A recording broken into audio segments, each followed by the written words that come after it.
We got some surprise cuts, some surprise guys that made the team. I'm going over my 53-man roster and practice squad prediction now for the Broncos. This might change after week 3 in preseason.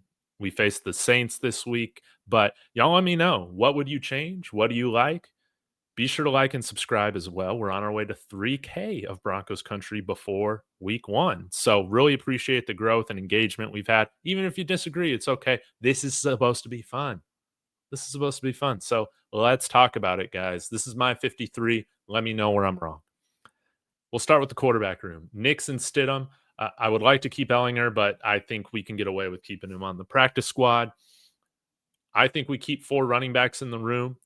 Now, Blake Watson was a tough one to cut, but I think if you're going with 4 right now, it is going to be Harvey, Dobbins, Bidet, and McLaughlin. I like what we saw out of McLaughlin, and he is, I think, a guy that truly does have Sean Payton's trust.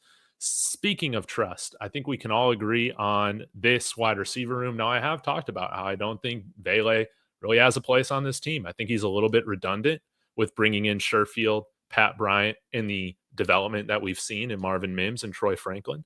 However, I think you guys that disagree with me, which is the majority of you guys, bring up a very fair point that Vele has the trust of this staff. He was productive when he got on the field.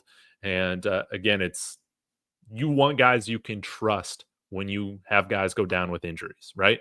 It's clear he has Sean Payton's trust. So I think we keep 6 wide receivers on the roster. Now, one of my first surprises here is actually Caden Prieskorn makes the roster as a UDFA. At first, I thought it'd be Caleb Lohner, but it's very clear that Caleb Lohner, uh, even though he was a 7th round draft pick, a little bit farther behind than maybe what I even would have expected, man. I think we'll be able to keep him on the practice squad, but Caden Prieskorn, he can play that H-back role. I think he's a good and willing blocker. He's got some receiving chops as well. I've been impressed with him. Now, keeping 9 offensive linemen, that's what we're going to do. Of course, Ben Powers, we're definitely going to need him with Nick Garguilo being out for the year. Calvin Throckmorton will take the place of Garguilo as that main guard off the bench. With Forsyth, I still like what we've seen in the run game. Hopefully, we can continue to see him develop and be an option at center moving forward. We'll see if Luke Wattenberg can continue to improve, but also both Palczewski and Pert can kick inside to play guard if you need, which I think is very, very helpful. As Mile High Mario Vitanzi, mentioned on our post game after the Cardinals game. Now let's go to the defense. This might be surprising as well, but I think we load up on the front 7. Absolutely. And I went with 4 safeties so that we could keep Jordan Jackson, because we've talked about who's going to get that last defensive line spot. Is it going to be Awazurike or is it going to be Jordan Jackson? The more that I think about it, man, you don't want to let defensive line talent go out the door. I think if we cut Jordan Jackson and try and put him on the practice squad, he's going to be claimed. He is a guy worthy of being on an NFL 53-man roster. He will not make it to the practice squad. I'm pretty confident about that. And again, you have a guy go down, or you would just want to keep guys fresh. Jordan Jackson, baby. Jordan Jackson, Awazurike, have both of these guys go 7 deep across, that 3-man front. And then at the edges, you got 5 guys: Cooper Bonino, Jordan Ellis, Dondrea Tillman, Q Robinson. At linebacker, Singleton, Sternad, Bailey, right behind Dre Greenlaw, who's leading the room. Then at safety, I ended up cutting PJ Locke because I think we've seen enough out of Skinner. I like what we've seen out of Skinner. I ended up cutting Devin Key. Now, maybe you could put him in there over Sam Franklin, but Sam Franklin and Skinner, they can play safety and they'll provide help on special teams. And at worst case scenario, guys, I think Jahdae Barron can play some safety as well. He's kind of a joker of the defense, right? So that's something to think about, is that I think Jahdae Barron also makes it possible to where we, carrying 5 safeties is excessive anyways, but with Jahdae Barron being on the field, maybe, you see him spelling Brandon Jones or Talanoa Hufanga at different points. as well. Is that crazy to think? Let me know. And then cornerback room, of course, Barron, Surtain, Moss, McMillan, Abrams, Train. I want to keep Newsome on the practice squad. Little toast, Damari Mathis. Your time is up, but I hope you get a fresh start somewhere else.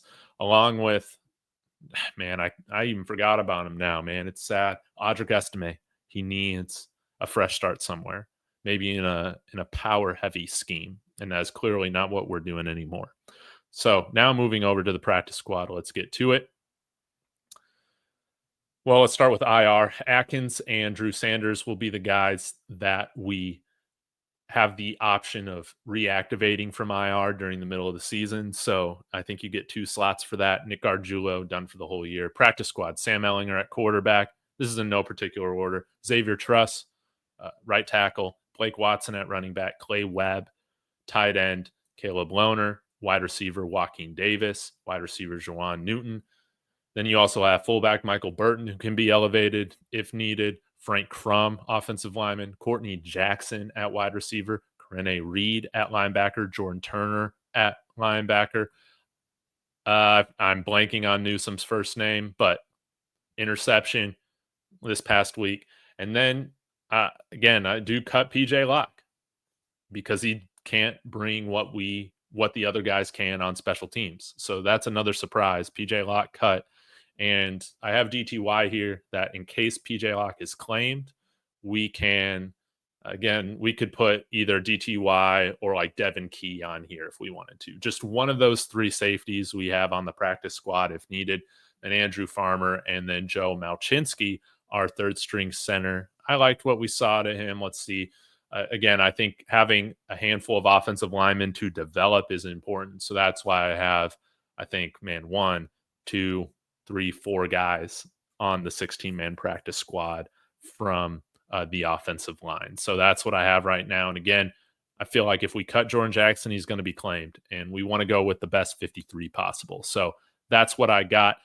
Look out for Lucas Kroll, though, because I got him making the roster right now. But if the Broncos can pick up another tight end somehow, I mean, Gerald Everett's still out there. I would still much rather have Gerald Everett. Then maybe you look to move Lucas Kroll to the practice squad or something like that. I don't know. Y'all let me know where I'm wrong, what moves you guys would do. But that's my 53 prediction right now, is that our defense is the strength of our team. And so let's lean into it. Let's keep these guys fresh.